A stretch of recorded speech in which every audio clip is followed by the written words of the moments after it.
Thanks for being here tonight, Mobile, and thanks for taking a little bit of time. This is going to be for the I know. You just said Mobile. Yes, sir. And I say Mobile, but I've heard people say mobile and stuff. Mobile. It's Mobile, right? It's definitely Mobile. And that's what I thought my whole life, but I heard like two people today say. We're talking about the gas station. Mobile. Yeah, like that. That's how they kind of said it. I was like, what are you talking about? Like a thing in a kid's. Those are definitely people visiting. I guess, yeah. We do Mobile. Sometimes it comes out really slangy, like Mobile. Mobile. But it kind of depends on Going Mobile. So hey guys, we're here at the steeple tonight with Sister Hazel, and we're going to go ahead and get started and ask them a few questions. So Hazelnut Hang is coming up on June 2nd through the 4th. This will be your number 12. How about So that? a dozen, Yeah, man. A dozen years of the hang. a dozen years of the hang. It takes place at the Isle of Palms in South Carolina. Yes, sir. So besides being a very popular choice Yeah. for coffee creamer, what exactly makes someone a hazelnut? A hazelnut. Well, they've sort of self-dubbed the community that are fans of the band Sister Hazel are hazelnuts. Now, I would say that there are some qualities to those people that are sort of universal. I think that they are all hardcore music fans. They are very open to, they are very inviting to new people coming into the fold, inclusive instead of exclusive.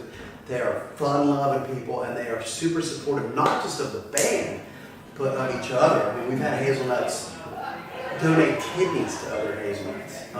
Literally. Like literally, Yeah. stuff like that. I mean, we have a couple people that are going through some health things right now, and the way they rally around each other from all over the country, it's remarkable. So that hazelnut community is one of a kind for sure. But that was one that they took on themselves. That wasn't something we went, hey, we're going to start a fan club and it's called the Hazelnuts. They just, all of a sudden, it started coming up here and there. We're And they said, hazelnuts. Yeah. Yeah. So, They're like deadheads, but with, I don't know, less LSD.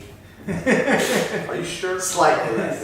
Yeah. We wanted to call them sister heads, but they thought it was too weird. Sister heads. Hazel heads. Well, with that, is there anything that you want to say to any potential hazelnuts who might Yes, be out if there? you've never come and seen this band, come for the band and stay for the fans, because it's all about all of us. It is the sum of the parts. Our live shows are really, we're really proud of the records that we've made over the years, but the live shows, the events that we have, like the Hazelnut Hang, we started a thing called the Rock Boat 18 years ago. 18 years ago I now. thought you were going to say come for the band, stay for the nuts. Stay for the nuts. Come for the band, stay for the nuts. That's not a good. That was a long time ago. Yeah, that was a while ago. But it's a really remarkable experience to come down. People sing along all night, and our mission every night is that you leave feeling a little bit better than when you got here. So.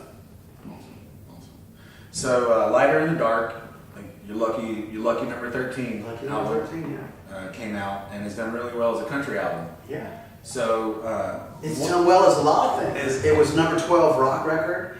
It was number 6 indie record and a number 4 country record. And I'm not saying that like, hey, I'm saying that because as Why aren't we? yay for us! I'm saying that because as a band, we always kind of felt like we blurred the lines.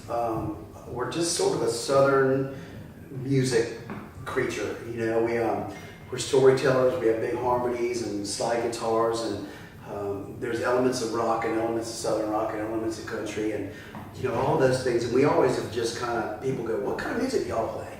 That's always been one of the hardest questions for us to answer. So it was I really was just saying awesome. awesome music. Awesome music. What kind of music? Yeah. That's awesome music. So it was Really really we're on the great. awesome chart. Oh, we were number one. Number one. Yeah, number one before the scale. Going up. Coming up from number one. So it was very gratifying when people, Billboard, other people above our pay grade said that this landed in a lot of different places. So is there anything that you did different with this album? Going into recording, anything special that you put into it? I think the biggest difference with this album, as we continue to grow as a band, is that we're collaborating with outside writers more than we ever had over the past. See, because there was also a big gap between studio records. Yeah. And so during that time, our writing took on a lot of different forms as well. And part of that, probably one of the biggest differences, was the collaboration with outside writers. And we've recorded our last, I don't know how many records up in Nashville. I actually signed a couple of writing deals in Nashville and had been up there writing a bunch, and these guys continue to make trips up to Nashville. And so a lot of that was up in Nashville. And let me tell you, you cannot outright that town. That town has some of the most talented singers and songwriters and guys that every day they wake up and go write songs for a living. And there's a reason why they Nashville has the reputation it does. There's just super talented people there, and so in all genres too. Yeah, in all genres. It's great. So not only did we co-write some songs up there, but we also had a number of songs pitched to us, probably a couple of hundred songs that were pitched to us as we were making this record, and a few of those kind of crept their way to the top of the list, and we were like, man, I think that this is something this band ought to do, and so that was new for us as well to do that. But as far as recording the record, we've done what we always have done, and that was we served the song. Whatever the song needed to have happen is kind of the direction we went in, and let the song have the reins, so to speak, on the production side of that. And fortunately for us, the country genre has gone from something that was fairly narrow to something that's fairly wide. And as the genre that we were in, which I don't even know what that was called anymore, as it disappeared, we suddenly were enveloped in this new, wider genre. And it's been awesome because country fans are loyal fans, and they're fans that come out to shows, they're fans that buy records, they're fans that truly enjoy the songwriting craft, and so it's been a really good thing for us. And I think probably you guys are kind of like we are. We listen to songs. I don't care what you call it. We like songs and good records and good performances. And so, the labels never really got in the way of what I'm listening to in my car or what. Yeah, these guys are definitely more like that. I mean, Ken's listening to Fall Out Boy and all these other things, and Ryan, you never know what he's going to be listening to in his headphones. It's Raining Men, I think is the last. That was the last one? Yeah. That's a classic. I usually go for hair first, and then Right, if they have if they have good hair, I'll give them a chance. It's a good general kind of rule of thumb, It doesn't always work, Right. does it, Ken? How's their hair? Yeah. Awesome. You guys have had longevity, so And with their hair. That's a while. Yeah. What Now is it's just eyebrows. They have you can pluck those that You can. or have somebody do it. We You have got to people use do both that. hands on some of them. Right, we have people to do that now. I'm sorry. They're fine, they're totally fine. So what have been some of your keys to that? To longevity? To longevity. Not dying. Yeah, Not Dying was the biggest one. I think for the band, look, we've always had our ups and downs and rough patches as a band and as a group. I think the biggest part was making it through those super low times when we were so burnt out that we were ready to rip each other's heads off. We made it through those times, and that took some very difficult decision making. I remember one of the biggest things I look back at about some things that saved this band. And one, I don't know if you guys will all agree with this, but one that blows my mind is that when we came off the road in 98 or 99, 99, we were all fried. I mean, fried. We had been, this is like our second or third year in a row that we've been on the road for over 300 days a year. And 250 for a couple before that. And so we came off the road, and right when we were about to take a break, when we were all literally wanting to kill each other, Aerosmith offered us 18 shows or something like that, 13 shows or something. And if we had done that, we didn't do it. Which to this day I go, Which to this day tells you Aerosmith. we needed a break. Yeah, but if I We were think all we big had done fans that, of that. we might have taken a nosedive. So, I'll say that we're like brothers, and so we were a bunch of college kids partying a lot, and we had to kind of find our way and learn how to trust each other, and that doesn't come overnight. That comes with time, and that comes with everybody being back on their heels at some point, and everybody else getting to step up from time to time. But honestly, a lot of bands implode, and I think what I'm proud of all the guys in this band is that we would hit those problems head on. He's pretty good at that. Sometimes I'll dance around things a little bit, but if there's if there's an elephant in the room, we're going to talk about it now. We're not going to let it fester for a long time. We're going to figure out. and on the other side of that, we've also learned if something's bothering me, back then it would have been, I have to address it. Like if it's bothering me right this second, I have to figure it out. But now it's like, we all kind of sit back and go, you know what, man, am I going to, in 45 seconds from now, am I going to care about that? Probably not. And we actually did a good job of deciding, look, in 6 months, is that decision going to matter to me? Right. Well, then, if it matters more to Ryan, then I'm going to let Ryan take that one. If Barris, you know, it depends on what it was, but we all kind of decided that, We have disagreements now. We don't have fights. yeah. And Like now we used to it's- fight. I mean, like it was brutal. Like setlist. yeah. You can't put that song before that song. That's a horrible idea. You're Right. an idiot. You know, that was such a waste of energy. I think But so. And plus, I was right, and it's so hard to be around guys That are that wrong. are wrong all the time. I think something that we forget about and take for granted is that there's a lot of luck involved. I mean, we got lucky. We actually are a band that genuinely, we like each other and we're friends. Yeah. I can't tell you how many bands we've met that they just don't like each other. They don't get along. They We don't laugh like each a lot. other as people. Yeah, we and do laugh a lot. that's huge. I mean, you don't want to spend your whole life with people that you feel are negative, you know, Nellies. influence on you. And we've always supported each other. We've always, humor's a big thing. We share the same sense of humor. Which is usually disgusting. And sarcastic. And yeah, I mean, and we just, I think we forget about it, but we got lucky for sure. Yeah. We're lucky we found each other. Yes, we did. It's you know, longevity we just talked Yeah. about. So I assume this isn't your first time to play in a church. No, there have been a couple of occasions where we played, but this is a very, very cool venue, and I know it's just kind of getting started and rolling, but this place has potential. It's got a lot of cool little spaces and rooms. It is cool. But the main room right there has a lot of potential to be just a great venue, and Mobile is lucky to have a space like this right now. It's mobile. It's Mobile. It's mobility. Mobility. Yeah. We've been coming here for a lot of years, man.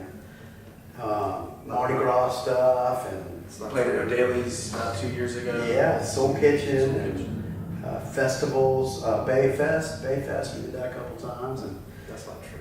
what? Ken lies. That's a liar. That's not true. Oh, that's another thing that helps us. I lie. Everything we said. Yeah, It's all everything I lies. said. Anything that's always remembered. That's not true.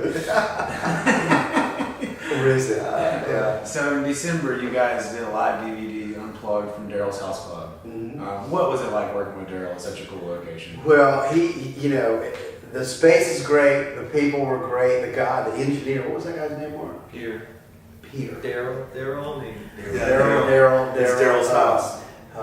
And all the Daryls are there. Daryl from Walking Dead. Daryl Strawberry. Daryl Strawberry was there. Yeah. Daryl and his other First baseball Daryl. player I ever saw on TV was Daryl Strawberry. Daryl Oh, really? Yeah. Yeah. Like the first image of a baseball field, it was like Daryl Strawberry. Really? There you go. I'm gonna party with that guy. He stopped.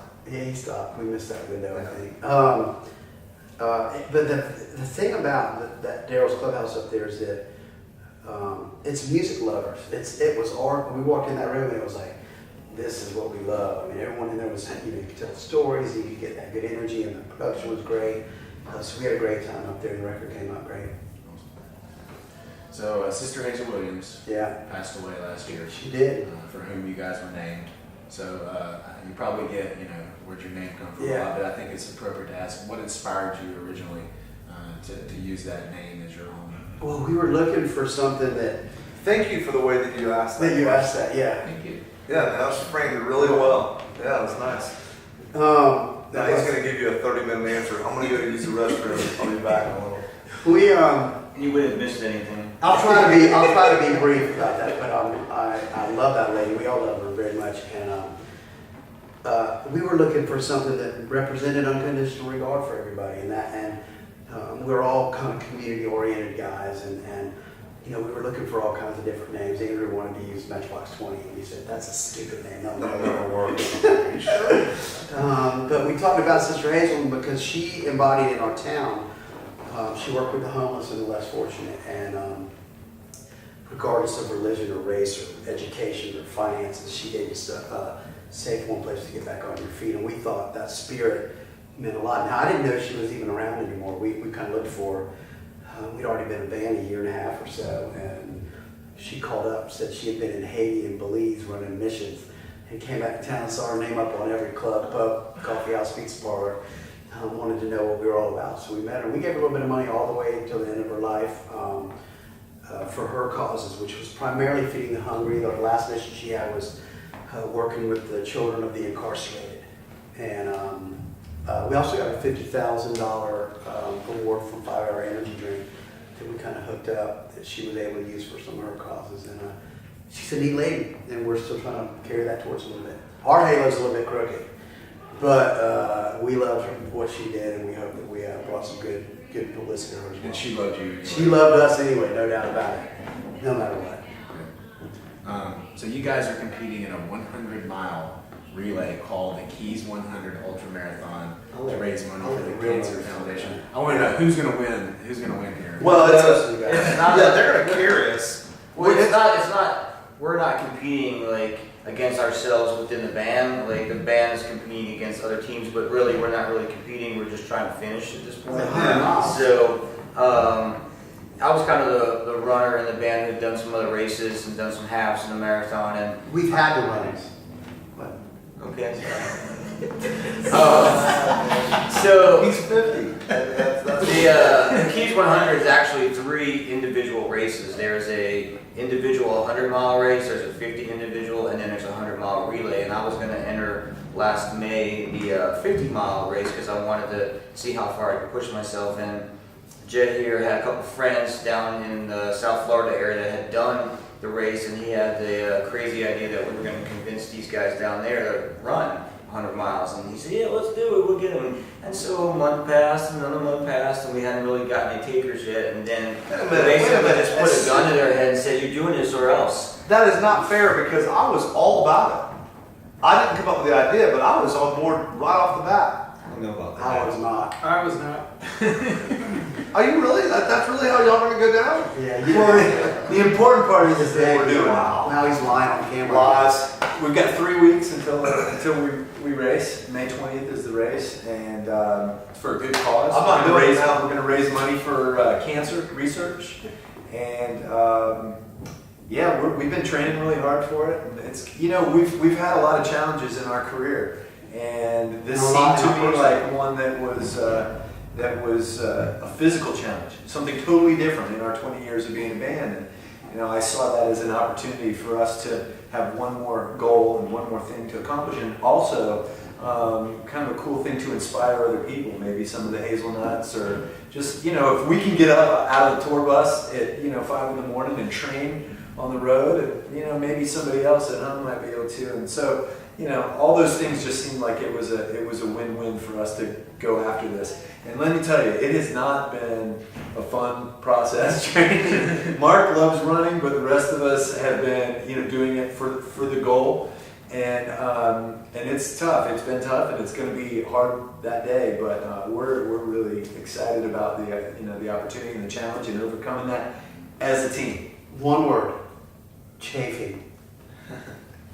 And that's the Keys 100 Ultra Marathon coming up on May the 20th. Yeah, Key Largo to Key West. Key And Largo then we play to a Key show West. down in Key West. 2 shows. 2 shows. Another word. There's another word. Don't do it. Just keep it to yourself. All right, so last question. So, what kind of an easy one? I think. What kind of show can we expect tonight here at Steeple? An adequate show. If his caffeine buzz wears off, it's going to be really cool. But hopefully we'll make another pot of coffee. Listen, if that's our bread and butter is the live show. So you can hear all those radio songs, all for yous and happies and change your mind, champagne eye, all that stuff. Mixed in with a lot of the new stuff, and people sing along from the first note to the last note at a Sister Hazel show. It's just, does talk about us in the third person. Try to do that. A little bit. Sister Hazel will do a great show.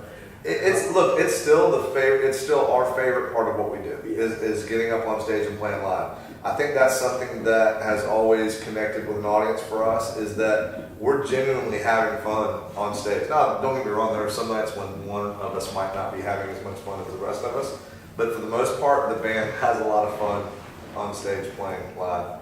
That's great. Yeah. Awesome. Well, this is Sister Hazel. We're here at the Steeple tonight in Mobile, Alabama. These guys are going to be performing shortly. And thank you guys for being with us here. Thanks, man. Appreciate it. Thank you so Yeah. much. Appreciate it. Awesome. How do you do that, Steve? Awesome.